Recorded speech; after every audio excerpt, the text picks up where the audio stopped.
Hello friends, अस्सलाम वालेकुम। आज हम डिस्कशन करने वाले एक बहुत ही बेसिक टॉपिक पे जो कि ऊद। कोई भी परफ्यूम का जो यूज़र होता है तो मुझे लगता है बिगिनिंग में वो सब ज़्यादा क्यूरियोसिटी उसको जिस बारे में जानने की होती है वो आई थिंक वो ऊद ही होता है कि वो ऊद क्या है, कैसे निकाला जाता है, किस तरह से यूज़ किया जाता है, इसकी प्राइस रेंज और ये सारी चीज़ें। तो आज हम इंशाल्लाह इसी चीज़ को कवर करने की कोशिश करेंगे, जो ऊद के बेसिक्स ऊद के स्टार्ट करेंगे और उसकी इंशाल्लाह कंप्लीट डिटेल जो कि एक बेसिक यूज़र्स को चाहिए होती है इंशाल्लाह वो सारी उनको आज की वीडियो में मिलेगी। इसके लिए मेरे साथ आज की डिस्कशन में मैंने इनवाइट किया अपने साथ दानिश मकबूल साहब को। पहले तो बहुत शुक्रिया उनको कि उन्होंने हमें अपना एक कीमती वक्त दिया। अस्सलाम वालेकुम, क्या हाल है आपका? वालेकुम सलाम। ठीक ठाक अनीस भाई, आप सुनाए? ठीक ठाक हैं? अल्हम्दुलिल्लाह, बस आपकी दुआ है। सुनाए कैसे चल रही है ज़िंदगी, क्या हो रहा है? अल्हम्दुलिल्लाह अल्हम्दुलिल्लाह। इस टाइम पाकिस्तान में तो गर्मी चल रही है, तो बस बाकी यहाँ भी सब बहुत ही गर्मी है। तो जी। चले आपका टॉपिक स्टार्ट करते हैं। सबसे पहले आप हमारे व्यूअर्स को कुछ अपने बारे में बता दें ताकि वो क्लियर हो जाए कि कौन है आप और किस तरह की आपकी डिस्कशन होने वाली है। मेरा नाम दानिश मकबूल है जी। मैं बेसिकली बिजनेसमैन हूँ। I am into trading business और खुशबुओं से लगाव है मेरा बचपन से, कई सालों से नेचुरल परफ्यूमरी के साथ। तो I am into into perfumery और हॉबी कह लें। I am not a professional, ठीक है, लेकिन ये है कि इस हॉबी को मैं कैरी कर रहा हूँ थ्रू आउट माई लाइफ। तो शौक है ये। और जो ऊद है बेसिकली, जब when it comes to natural perfumery, तो ऊद जो है सबसे पहले आपके जहन में आता है। तो उसका मैं काफी शौकीन हूँ। तो सबसे पहले एक बहुत ही सिंपल अल्फाज में हमारी प्लेन उर्दू में आप हमारे व्यूअर्स को समझा दें, आपकी क्या समझते हैं व्हाट इज ऊद? बेसिकली ऊद जो है एक एसेंशियल ऑयल है जो निकलता है बेसिकली एक्वेलेरिया ट्री से। जी। अगर वुड को पहले आपको समझना होगा, जो बोटानिकल नेम है उस वुड का, उसका नाम है एक्वेलेरिया ट्री। एक्वालेरिया। और उसमें क्या होता है बेसिकली, वो जब उसको जख्म लगता है, यानी उस ट्री को जब जख्म लगता है, तो अपने सेल्फ डिफेंस के लिए जो रेजन वो प्रोड्यूस करता है जस्ट टू हील इटसेल्फ, उसको जब आप डिस्टिल करते हैं तो उसे हम ऊद ऑयल कहते हैं। ये अक्सर लोगों के माइंड में क्वेश्चन होता है कि ऊद क्या है, लकड़ी है, वो कंफ्यूज रहते हैं, या एक क्यूरियोसिटी होती है कौन सा दरख्त होगा, कहाँ पे होगा। तो इसकी अवेलेबिलिटी नॉर्मली, सर कौन सी रीजन में होती है? पहले नॉर्मली जो नॉर्मल लाइक संदलवुड ऑयल अगर आप करें ना, तो वो तो जल्दी आप सिंपली लकड़ी को डिस्टिल करें तो उसके अंदर से ऑयल निकल आता है। लेकिन अच्छा। व्हेन इट कम्स टू ऊद, तो ऊद बेसिकली ये एक रेजन से निकलता है। मैं रिपीट कर रहा हूँ इसलिए जस्ट टू क्लैरिफाई, जो बिल्कुल हमारे बेहतर। ऑडियंस है वो समझ सके कि बेसिकली ये एक खास किस्म का रेजन है जो ट्री इटसेल्फ प्रोड्यूस करता है टू हील इटसेल्फ। अगर उसको कोई जख्म लग जाए, वाइल्ड नेचर होती है, कुछ लग जाए, तो आपने देखा होगा कट्स वगैरह लगते हैं लकड़ियों पे, दरख्तों के ऊपर, तो उसको हील करने के लिए जो रेजन प्रोड्यूस करता है उसको ऊद कहता है। अच्छा। और दूसरा क्वेश्चन था आपका रीजन का। रीजन, ये बहुत क्यूरियोसिटी होती है हम लोगों को कि हम, क्योंकि हमारे मोस्टली लोगों को होता है, बल्कि काफी सालों तक ये मेरा भी कॉन्सेप्ट था कि ऊद जो है सिर्फ इंडिया के ही में से निकलता है। बेसिकली ऊद जो है वो इंट्रोड्यूस, आप ये कह लें कि India India is one of the region. जी। इंडिया का ऊद जो है is one of the finest ऊद। बट इसके अलावा Thailand, Cambodia, Vietnam, Papua New Guinea, इस तरह ये रीजन है जहाँ पे ऊद पाया जाता है। लेकिन बीइंग द फाइनेस्ट वन जो कंसिडर किया जाता है, जो इंडियन रीजन का ऊद है वो स्ट्रॉन्गेस्ट वन है इंडिया का। इंडिया का। और इसमें पाकिस्तान मोर में पंजेंट। अवेलेबिलिटी नहीं है सर बिल्कुल भी कहीं पे कुछ? बेसिकली ऊद के लिए, जो एक्वेलेरिया ट्री का ग्रो के लिए ना, आपको मूनसून एनवायरनमेंट चाहिए होती है अच्छा जहाँ अच्छा। बारिशें ज्यादा हो। अच्छा, तो एग्जैक्टली। पाकिस्तान, हमारे रीजन जैसे लोकेट है, तो आपको आइडिया होगा कि वहाँ पे इस तरह के मतलब के एनवायरनमेंट नहीं है कि जहाँ पे आप बिल्कुल। एक्वेलेरिया ट्री ये को। ऊद, इंडियन ऊद किस तरह से इन बाकी जो ऊद आप रीजन्स गिना जिसमें थाईलैंड का बहुत फेमस है, कंबोडिया, तो इनसे किस तरह से डिफरेंट है वो? देखिए, असल में जो इंट्रोड्यूस हुआ ना, वो बेसिकली आप यूं कह सकते हैं कि वो इंडिया से शुरू हुआ है। तो अच्छा। बीइंग जहाँ से ओरिजिनेट करे, और उसका मेन स्टार्टअप हो ओरिजिन किसी जो चीज है को। वो इंडिया है। हाँ। इंडिया में हाँ, आई वो थिंक ऑटोमेटिकली आसाम बन में जाता है ना। उसकी वो वीडियोस देखते रहते हैं, आसाम वगैरह में। आसाम में। हाँ जी। हाँ जी, तो उसमें बेसिकली इंडिया जो है वो इसका स्टार्टिंग पॉइंट कह लें, लेकिन इंडियन वुड बेसिकली बड़ा स्ट्रॉन्ग नोट है, हार्डेस्ट वुड है। By hardest I mean pickle note और पंजेंट। अच्छा। तो इट्स ऑल अबाउट लाइकिंग। और अगर इस कंपेयर टू थाईलैंड चले जाएं, तो थाई वुड जो होता है फ्रूटी वुड होता है, बाय फ्रूटी के उसके अंदर न्यूएंसेस आ रहे होते हैं, फ्रूटी।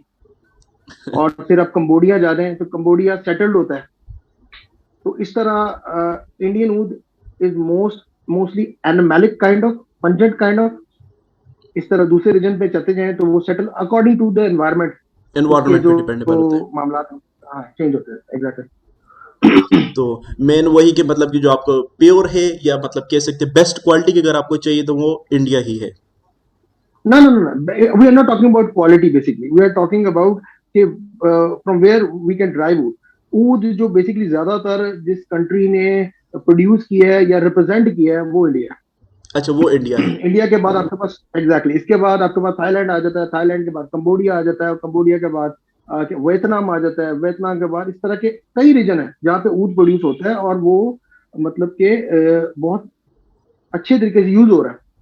लेकिन क्योंकि आपने पूछा कि इंडिया में क्यों वो ज्यादा फेमस है, इंडियन ऊद जो है ना बेसिकली स्ट्रॉन्ग करेक्टर की वजह से, वेरी स्ट्रॉन्ग और फीकल नोट है इसका, लॉन्ग लास्टिंग फीकल और स्ट्रॉन्ग डोमिनेटिंग नोट के जिसको कहते हैं, एज कम्पेयर टू जो अदर रीजन मैंने आपके साथ डिस्कस किए हैं वो जरा सेटल्ड है।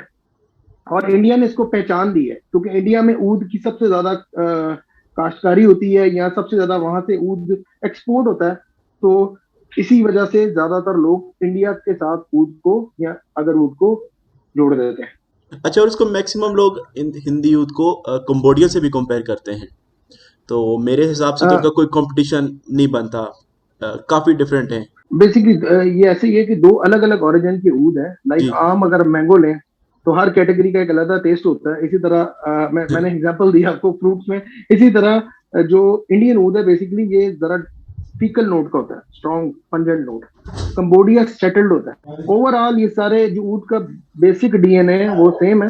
बेसिकली जो इंडियन ऊद है ना हाँ, वो बेसिकली कंबोडियन वो के साथ। ज्यादा स्ट्रॉन्ग होता है। हाँ, स्ट्रॉन्ग और फीकल और स्ट्रॉन्ग नोट है। अच्छा। कंबोडियन एक डिफरेंट टेरिटरी में चले जाता है। थाई ऊड जो है फ्रूटी ऊड है, कंबोडियन सेटल्ड है। तो हर ओरिजिन के ऊद क्या डिफरेंस है according to character, according to origin, उसके अंदर डिफरेंस आता है। जो आजकल मार्केट में सिंथेटिक्स तो बहुत अवेलेबल हैं, जी जी, कुछ 500 रुपये से लेके 1000 में लेके, ओरिजिनल कंपेयर की जाए तो लाखों बिल्कुल में है। ओरिजिनल जो प्योर जिसको कह बिल्कुल। सकते हैं, एसेंशियल, तो लाखों में है। तो इसको आप किस तरह से देखते हैं? देखिए वेस्टर्न परफ्यूमरी के अंदर ना जो आप परफ्यूम हाउसेस कहते हैं इनको, ऊद को जो इंट्रोड्यूस जिसने कराया ना वो टॉम फोर्ड ने कराया। टॉम फोर्ड जब वाईएसएल में अर्ली 2000 2006 2007 में होता था तो उसने फर्स्ट टाइम एक परफ्यूम क्या कहते हैं लॉन्च किया था, परफ्यूम बनाया था M7। उसके अंदर उसने नेचुरल परफ्यूम को, ऊद को यूज किया था। अच्छा। तो इसके अलावा जो आजकल आपको डिफरेंट हाउसेज में क्या कहते हैं ऊद मिल रहे हैं, I don't want to name them, वो बेसिकली ब्लैक ऊद है, सिंथेटिक ऊद है। इसको ब्लैक ऊद आई गेस कहा जाता है अगर आप ब्लैक ऊद वुड। की लैंग्वेज में कंपाउंड में बोले बिल्कुल। ना। तो सिंथेटिक और नेचुरल के अंदर जमीन आसमान का फर्क है, क्योंकि जो नेचुरल परफ्यूम नेचुरल ऊद होता है या नेचुरल परफ्यूम अतर्स होते हैं वो मल्टी डायमेंशनल होते हैं। जी। ठीक हो गया। लेकिन वन इट कम्स टू आप सिंथेटिकली किसी चीज को सिंथेसाइज करते हैं, कॉपी करते हैं, तो वो बेसिक बेसिक डीएनए दिया जाता है। तो आप उसको कंपेयर नहीं कर सकते मतलब नेचुरल के उसकी, साथ। आई थिंक जो मुझे लगता है कि आप उसकी फ्रेग्रेंस कुछ हद तक ले सकते हैं, बट उसकी जो प्रॉपर्टीज हैं वो आप एग्जैक्टली एग्जैक्टली वो प्रॉपर्ली आप, आप कैप्चर नहीं कर हाँ, सकते। वो कैप्चर कभी नहीं कर सकते आप। और प्राइस रेंज इस किस चीज पे डिपेंडेबल है? प्राइस रेंज बेसिकली जो ऊद है ना ये आपको अंडरस्टैंड करना पड़ेगा, इट्स एन एक्सपेंसिव आइटम। अगर आप पाकिस्तानी रुपीज से शुरू करें तो it start from 8,000 and it can goes up to 2 lakh 3 lakh, from 8 9 दो टेन तीन लाख थाउजेंड तक चले स्टार्टिंग हो जाते जाती है फ्रॉम इसकी। 8,000। हाँ बिल्कुल एग्जैक्टली, इट डिपेंड्स कि एक तो वो किस क्वालिटी का है, नंबर वन, वो किस तरह डिस्टिल हुआ है, कितना आर्टिसनली डिस्टिल हुआ है। एक कमर्शियल लेवल का ऊद होता है जो आपको इजीली मिल जाता है, जो कमर्शियली आप मैस प्रोड्यूस करते हैं, जिसकी डिस्टिलेशन भी आप देगी सिस्टम से करते हैं, बस तेज तेज निकाला और डिमांड एंड सप्लाई को पूरा करने के वो लिए। एज अ बिजनेस जो तो करते हैं कि बस हमारे के लिए ज्यादा एग्जैक्टली से ज्यादा क्वांटिटी में आ जाए बस। हाँ जी, क्वांटिटी में तो वो ऊद जो है आपको 8-9 हजार रुपए में आपको मिल जाएगा पर ग्राम, 8-9 हजार पर अच्छा, ग्राम की पर बात कर ग्राम रहा हूँ। में, पर तोला मेरे माइंड में आ रहा था। एग्जैक्टली, वैसे आप लोकल मार्केट में जाए शायद आपको 2 हजार रुपए में भी कोई ऊद दे दे। नहीं, वो तो तो फिर वही बात आती जो अभी हमने 2 मिनट पहले डिस्कस की ना। वो तो फिर एग्जैक्टली वही बात आ जाती है। या तो वो उसको हाइब्रिड कर देते हैं, या फिर वो टोटली सिंथेटिक होता है। वो वो तो या वो हाइब्रिड होता है या उसने नेचुरल ऊद के कुछ 4-5 कतरे होंगे और बाकी सब मिक्सअप हुआ बाकी होगा, सारा या उन्होंने उन्होंने वही सिंथेटिक। बिल्कुल। तो लेकिन अच्छी क्वालिटी का ऊद जो है वो it's an expensive thing, start from commercially आपको 8,000 से स्टार्ट होगा। और 2-3 लाख तक जाएगा। ऊद को निकालने के लिए इसके लिए कौन सा प्रोसेस, एक डिस्टिलेशन ही यूज होता है या और भी मेथड्स हैं या जो सबसे ओनली ज्यादा यूजफुल है? वुड के अंदर से बेसिकली जब भी आपने ऑयल को ड्राइव करना होता है किसी भी वुड अपार्ट फ्रॉम वुड, वो आप उसको डिस्टिल ही करते हैं, या हाइड्रो डिस्टिलेशन या स्टीम डिस्टिलेशन। बट तो डिस्टिलेशन में ही इसमें आएगा जो वो। डिस्टिलेशन में है, और इसमें जो बड़े बड़े आर्टिसनल हाउसेस हैं, अच्छा। लाइक इंसार हो गया, बॉटनिकअप हो गया, रीजला दौरे हो गया, फीलूद हो गया, अगर औरा हो गया, दीज आर द नेम्स ये जो जो top of the line top of मतलब द लाइन आर्टिस्ट है हैं। और नेचुरल में ही मोस्टली वो डील कर रहे हैं। एग्जैक्टली, ये दे जस्ट डील इन ऊद एंड नेचुरल परफ्यूमरी। तो ये जिस तरीके से डिस्टिल करते हैं उसकी टेक्निक डिफरेंट होती है। बाय टेक्निक इटसेल्फ के वो हाइजीन का प्रॉपर ख्याल रखते हैं। फर्दर वो जिस वाटर को यूज करते हैं उसके पीएच वैल्यू, और हाँ, वो वो मतलब कि डिस्टिल्ड आप वाटर यूं जो कह होता लें है। Distilled water, other than distilled water, like आप ये कह लें कि आप शहरों का पानी, मतलब कि वो पानी इतना अच्छा होता है जिसके अंदर लकड़ी सोख करके डिस्टिल किया जाता है। ये होता है। फर्दर टू डैट, जब आप प्राइस पे आते हैं आर्टिसनली किसी चीज को, ऊद को डिस्कस करें, तो ये भी देखा जाता है कि क्या वो जो ऊद ऑयल है वो फर्मेंटेड है या नॉन फर्मेंटेड है। इनमें क्या डिफरेंस है? फर्मेंटेड तो उसमें ये है कि नॉर्मली कुछ हजरात यानी काफी लोग जो है, जब ऊद का ऑयल निकालना होता है ना, वो क्या करते हैं, ऊद का पाउडर बना के उसको पानी के अंदर सोक कर देते हैं। सॉक्ड एंड सोक की बात हो रही है। ओके। सोक मतलब पानी के अंदर सोक कर देंगे और उसको पड़े रहने देंगे महीनों, और महीनों के बाद जब उनको वो डिस्टिल करते हैं तो बेसिकली जो यील्ड आती है ना, यील्ड मतलब कि ऑयल जो उसका बाहर जो आता है ऑयल वो में से ज्यादा जो क्वांटिटी में मेन आता जो है। चीज निकलती है। हाँ, लेट से अगर नॉर्मली आप डिस्टिल करें तो आपका ऑयल आ रहा है 5 ml, लेट से आपने ओके। एग्जाम्पल 500 5 किलो में से 5 ml आ रहा है। तो जब आप उसको क्या कहते हैं सोक करेंगे तो वो फर्मेंट हो जाएगा, और उसके बाद जब आप उसको क्या कहते हैं डिस्टिल करेंगे तो उनके मुताबिक ऑयल की यील्ड बढ़ जाती है, 6-7 ml तक आ जाती है, जस्ट टू गेट मतलब कि more profit out of it. वही बात। तो इस तरह का जो वुड होता है बेसिकली उसका जो ओपनिंग होती है वो बड़ी डिफरेंट होती है। ओपनिंग के अंदर और करेक्टर भी आ जाते हैं।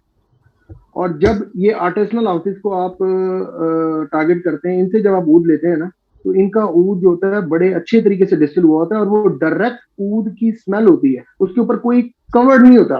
बाय कवर जो मैंने आपको भी प्रोसीजर बताया जी, कि जब आप उसी में ही जो ऊद के ऑयल को हाँ सोक कर देते हैं कई हफ्तों के लिए, तो ईल्ड तो ज्यादा निकल आती है, यानी तेल ज्यादा निकल आता है, ऊद ऑयल ज्यादा निकल आता है, लेकिन उसके ऊपर एक कोटिंग आ जाती है अदर देन ऊद, तो उसकी क्वालिटी में फर्क आ जाता ओके। अच्छा, है। तो ये अभी यहाँ डिफरेंस पे मतलब कि 5 किलो ऐसे एग्जांपल एक लिस्ट टेक एन है। आइडिया फॉर व्यूअर्स कि 5 किलो केजी में से आपको 5 ml मिल रहा है, तो ये बहुत ही कम क्वांटिटी है।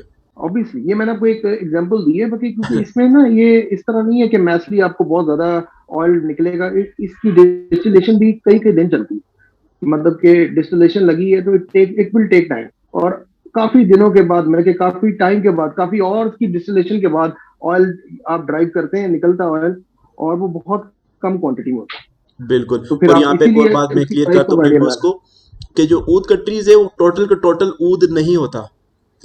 आप ये एग्री करेंगे कि नो उसमें, नो नो, हाँ, वो जो हाँ देखो, इन्फेक्टेड एरिया होता है सिर्फ वही है। जस्ट तो आप वो भी आइडिया हाँ कर ले कि जस्ट कितना सारा वो इफेक्टेड एरिया मिलेगा, तो वो 5 kg बनेगा और उसमें से 5 ml निकलेगा। तो ये ठीक इट्स है। अ रेयर लेकिन प्रोसेस। देखिए, हाँ इसमें अगर मैं थोड़ा सा फर्दर क्लैरिफाई करना चाहूँ, वो ये है कि अब जो टेक्निक है ना वो चेंज हो गई है।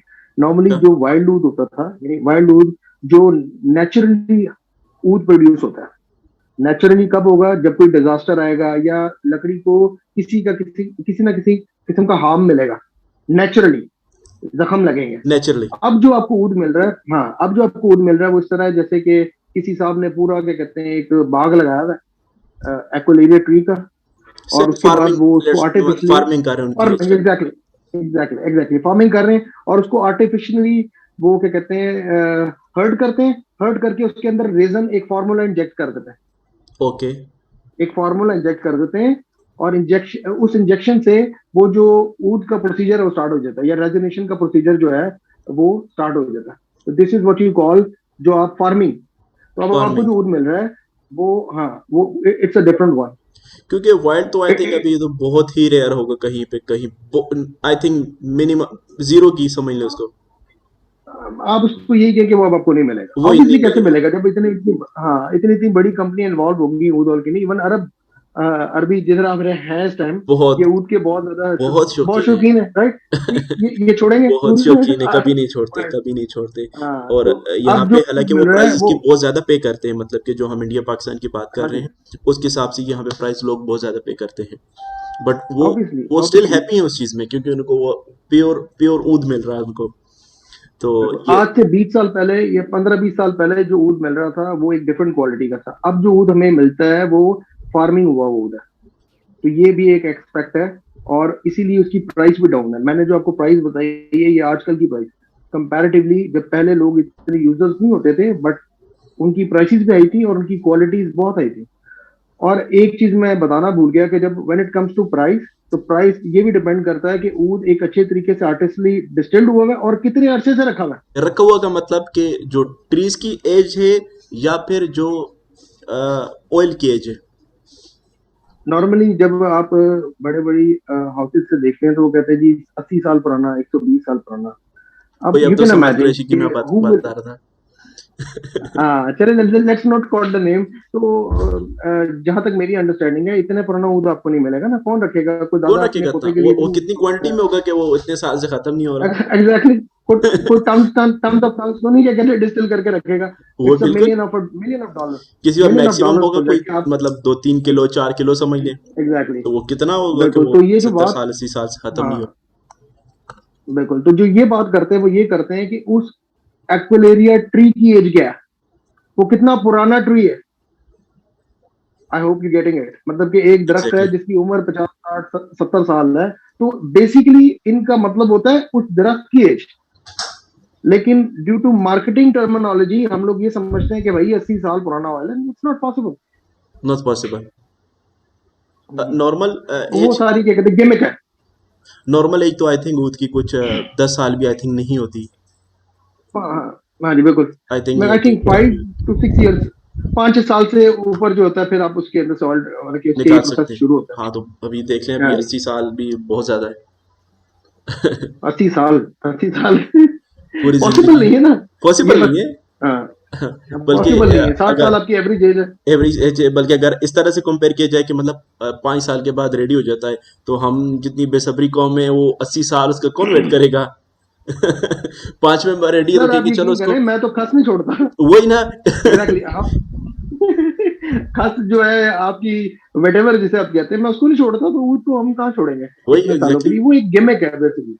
It's a gimmick, I mean just to attract customer. ये सही बात है। मामलात है, ये बड़ी अंडरस्टैंडिंग है। फ्रेंड्स, अभी जो आपने एक वीडियो देखी, इसका पार्ट 1 से इसका पार्ट 2 में अभी थोड़ी ही देर में अपलोड करने वाला हूँ। आप सबसे रिक्वेस्ट है कि आप वो भी ज़्यादा देखें, क्योंकि ये वीडियो जो है फुल ऑफ इन्फॉर्मेशन है अबाउट ऊद एंड जो नेचुरल ऊद है उसके बारे में। तो इसलिए मैं इसका कोई भी क्लिप मिस नहीं करना चाह रहा था, बट वो लेंथ काफ़ी ज़्यादा हो रही थी, इसलिए मैंने इसको 2 पार्ट्स में डिवाइड कर दिया। Part 2 don't forget to watch.